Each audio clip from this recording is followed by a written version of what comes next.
my channel. Today I'm really excited to bring to you a new series that I thought would be really awesome to give you guys, and that is how to take care of your skin in your 20s, 30s, and 40s plus. I get a lot of requests asking me about my own skincare, and you know, sometimes I feel a little reluctant to do that because I don't want to send the wrong message that, you know, my skincare is one that fits everybody. I have an extremely difficult skin, and what works for one doesn't work necessarily for another. So I thought, why don't I just give them an overall idea on how to take care of your skin through as you age, you know? So I hope that you guys enjoy this series. You'll notice that they're all gonna be kind of like interweaved. So as you start with your 20s, know that if you're not in your 20s, you're still gonna want to watch the video for your 20s, because it's going to start just adding on in your 30s and then 40s plus. So with that being said, let's get started. So first off, if you are in your 20s and you are watching this video, good for you. I applaud you, because I know that most people in their 20s aren't concerned with aging. They're not concerned with how to take care of their skin. More often than not, you're probably concerned with breakouts, young adult acne, and for that, I'm gonna leave a link down below on a video that I did on acne. You'll find it there in the description box. But today we're gonna talk about how to take care of your skin in your 20s. I became an esthetician at around 19, so taking care of my skin was kind of like second nature, because it laid a great time for me to start to learn how to take care of my skin, what to do, and what was important and what really wasn't. In your 20s, your skin is accelerating. The metabolism that's happening in your body is the same one that's linked to your skin. So everything's running really fast, moving, and that's why exfoliation happens naturally to your skin. The skin just kind of like, the dead skin cells just fall right off, and exfoliation can happen like once a week. If you have oily skin, you could do it twice a week. But the two main things I really want you to incorporate in your everyday is antioxidants and sunscreen. Now, I know that we are like so over the word sunscreen, and we all know that, like, oh yeah, it's good, it's beneficial. But I'm gonna tell you why wearing sunscreen and antioxidant is going to be key and essential when you're in your 20s. Sun damage shows up 10 years from when it occurs. So even though you're suntan, you're like, there's nothing wrong with my skin, I look great. That's because you're not seeing the effects until you're like in your 30s or 40s, depending on what age that you start, you know, hanging out, getting a tan. A lot of people think that it's just about, I don't suntan, I'm not by the pool without my sunscreen, but let me clue you in on a little bit more. There are two types of sun rays. It's UVB and UVA, and we've heard them all the time. And I want you to start thinking of these two names in a different way. UVB for burning, right? Burning of your skin, and UVA for aging. A lot of skincare products years ago only focused on having UVB. It's cheap to make and it's easy to put it in products. And a few years ago, they turned it around and said, all right, well, you need to use a broad spectrum, including UVA, because UVA protection, or UVA rays, shall I say, from the sun causes the most damage. It's deeply penetrating into the tissue. It's a lot of what is attributed to if you have skin cancer, and it is what ages the skin. UVB can happen when you're under the sun for long periods of time, and obviously you get a burn. UVA, on the other hand, can happen in a moment. So let's say that you are going from your house into your car, all right? The sun is coming through the windshield and it is damaging your skin. That is UVA rays that you're actually taking in, because short bursts of sun rays cause that. So if you think, well, I don't tan, I'm safe, I don't need to wear sunscreen, you are sadly mistaken, and I'm sorry to give you this information, but I'm not sorry. That sounded like a Justin Bieber song. I digress. So, don't think that you don't need it. Now, there are mainly two types of sunscreen. You have chemical sunscreen and you have physical sunscreen. For chemicals, This has a laundry list of names that half of them I can't pronounce, and I'm gonna link a few down below. Actually, it should be writing along right here. You can pause it and write it down, so when you go and get yourself a sunscreen, you can look out for these, whether you want them in your skincare or not. Personally, I use physical sunscreen. I feel it works best for my skin. And if you have acne, oily, or sensitive skin, you may find yourself in the same position. So now, I'm not really big on telling you about products because there's so many of them, and I don't necessarily want to like push any of them on you. I want you to be informed, and that's the primary purpose for this. But I am going to share the sunscreen I wear because I think it's really bomb and it's not that expensive, and if it's helpful, I'll share it. I use Bare Republic.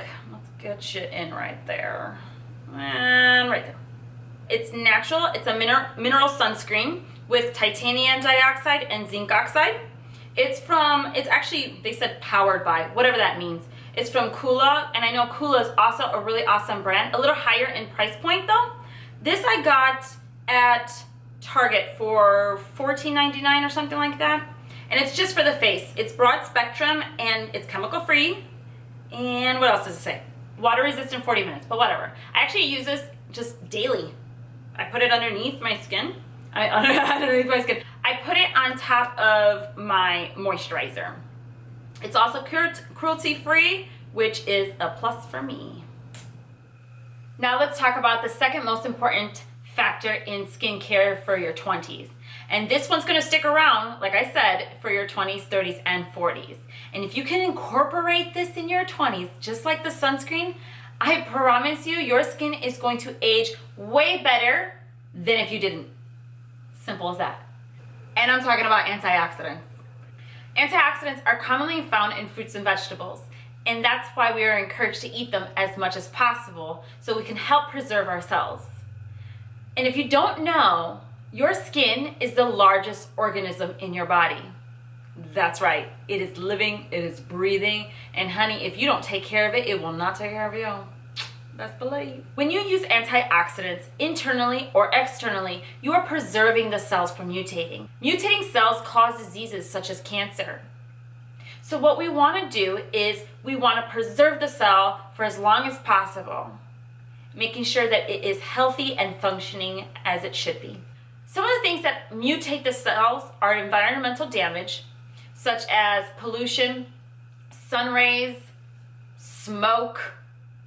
For all you smokers, that's why people who smoke usually have a dullness in their skin. Sorry, I'm not judging you. I'm just saying it's not the best for your skin.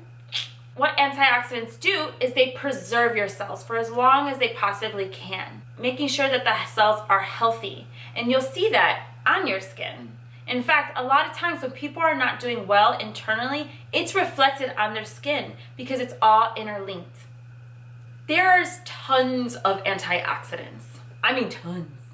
But I'm going to talk about one in particular. It's the most commonly used in skincare for good reasons and has a whole host of benefits, and that is vitamin C. The reason why vitamin C is an excellent antioxidant is because it brightens the skin, it preserves the cells, and it helps accelerate the cellular turnover, meaning the exfoliation of your skin, in a very mild way. There's two versions of vitamin C that are going to be quite beneficial because they're stable enough to penetrate the skin and provide the most benefits. And that's L-ascorbic acid, that's one. And then you have magnesium ascorbyl, oh, that word is hard, phosphate. Those two are really popular, and you've got a good quality of vitamin C if you're using it. I'm going to mention to you a product that I use that has vitamin C in it, and it uses the MAP, it's called abbreviated, for magnesium ascorbyl phosphate. I love this product so much, I can't even stress it. Like, I hope it never goes out because it's done such wonders for my skin. And that is the Andalou. It's the Turmeric plus C Enlightened Theorem. It's really small because I wish it came in like a bigger bottle. It's only a 1.1 fluid ounce. And I got it at Ulta. And this stuff is awesome. Not only does it have vitamin C in it, it also has turmeric, which is another antioxidant, as well as grapeseed polyphenols. Polyphenols are another word for like antioxidants. They're really good for the skin. And grapeseed is an antioxidant itself. What it's done for me is it's helped even out my skin tone from hyperpigmentation. It's helped brighten my skin, and it also is antibacterial. So it's not antiseptic, but it's antibacterial. So it really helps keep my breakouts at bay. And if you're seeing anything uneven on my skin, like right around there, it's that time of the month. Sorry, ladies, but I'm sure you can relate.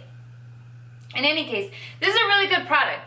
I believe that it's usually retailed for $24.99, and they always have sales at Ulta, and it's like $19.99 sometimes on sale. But remember, if you spend more than $10 at Ulta, is it more than 10? You get like a $3.50 coupon to get off of it. I'm not plugging in Ulta. I'm just saying, ladies, if there's a deal, go for it, all right? There is 2 types of skincare treatments. It's preventative and corrective. And if you incorporate these 2 steps that I've told you about, your skin will thank you 20 times over. And that is because this is a preventative measure. You're going to use the same thing throughout your years, whether you're in your 20s, you're in your 30s, or you're in your 40s. It doesn't matter. It's never too late. But if you can start in your 20s, you can get a jump on it. I highly recommend it. Now remember, I still have a video on the 30s and 40s plus coming out, so if you want to get a jump start in knowing what's coming up, or maybe you want to incorporate some of that in your 20s, that's fine and that's okay as well. If you feel that it's needed, go right ahead, honey. I know I did. In my 20s, I was like using retinol sometimes. Like, it happens. Whatever. In any case, guys, thank you so much for joining me. I hope that you enjoyed this information. And do all that stuff that they tell you to do at the end of these videos, like comment, subscribe, like, share, all of that, okay? All right, I'll see you next time. Bye.